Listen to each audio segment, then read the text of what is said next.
huvitav on analüüsida, et tingimustest sõltuv Jumalast lahutamatu osake, seda sõna. No tingimustest selles mõttes, et hing tegelikult tingimustest ei sõltu.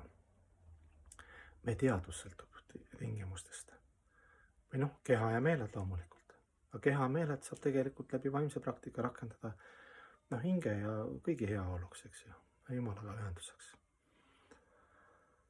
Et tingimustest sõltuv tähendab tegelikult, et sa oled vabatahtlikult valinud ja oma usu pannud elu järel võib-olla mateeriale, mis on ajutine, mis tekitab pettumusi, aga mis tekitab samal ajal ka sportlikku hasarti, et kui praegu ei õnnestunud, et siis ma teen nii, et hoopis see eesmärk. Siis ma vahetad kehas ja need eesmärke ja see järjest rohkem seob siin nende keha samastamiste ja ajutiste mööduvate nähtustega, mis on aia valusad.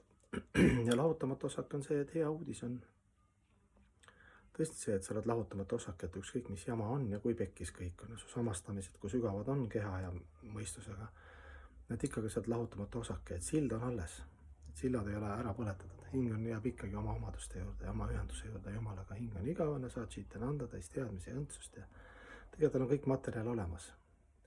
Ükskõik kus ta on, et olla õnnelik ja olla ühenduses enda ja kõige kõrgemaga. See on nagu üks asi. Teine asi on siis see kogemuste ja öeldakse, et hing on sotsiaalne, et kogemuste saamine, et reisid, saad kogemusi, suhtled, saad kogemusi, eks ju, innustust, mõne käest saad eks ju, mõnest suhtlusest või mõnest olukorrast, eks ju.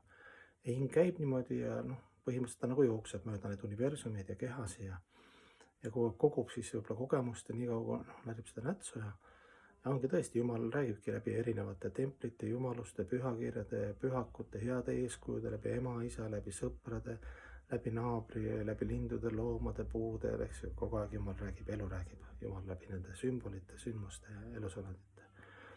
Aga mingi hetk, hea on muidugi, kui seda paralleelselt teha, et sa ei saa nagu sisemaailma ja välismaailma eraldada, et aeg-ajalt on välismaailmas möllata ja siis sisemaailmas, aga sisemaailmas on ikkagi nii, et soovitatav on ikkagi nagu lõpuks maha istuda.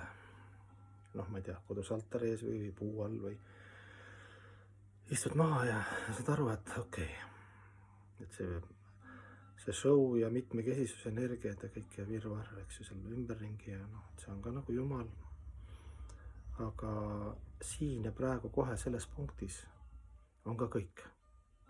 Et põhimõte on selles aru saada, et isegi kui sa elame reisi kunagi ja ei näe enam kunagi kedagi, siis see täius ja igavik ja Jumalaga ühendus ja hing ja kõik selleks, et olla õnnelik, on siin ja praegu selles hetkes, kui sa istud näiteks Padma-asanas. Eks ju, palvetad Jumala nime või mediteerite mängudele, vaatad jumalusi või kuulad ilusat muusikat vaimset või võid neid tegevusi teha istudes ka.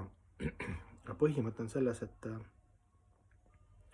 isegi see keha, nagu see hinge ümbert ära laguneb ja väljaspoolt pommid plahvatavad, siis see ei muuda seda selles punktis igavikulist sellist tõde. Sina, Jumal, armastus, sina armastus kõige vastu.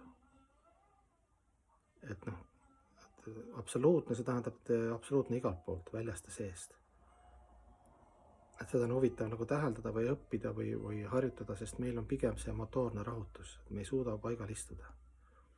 Ise ka, eks iga hommiku istun tund aega nagu püüan liikumatult istuda, päris raske. Mõistus jookseb, keha tahab mingeid tegevusi, tegelikult sa ei oska olla nagu liikumatult, rahulikult ja kogeda seda absoluutset hetke, kus on kõik olemas. Isegi kui väliselt nagu tagumik sureb ära, mõistus jookseb sinna, väljast on mingid helid, eks ju, välismaailma kohustused. See virvarr käib ka kogu aeg.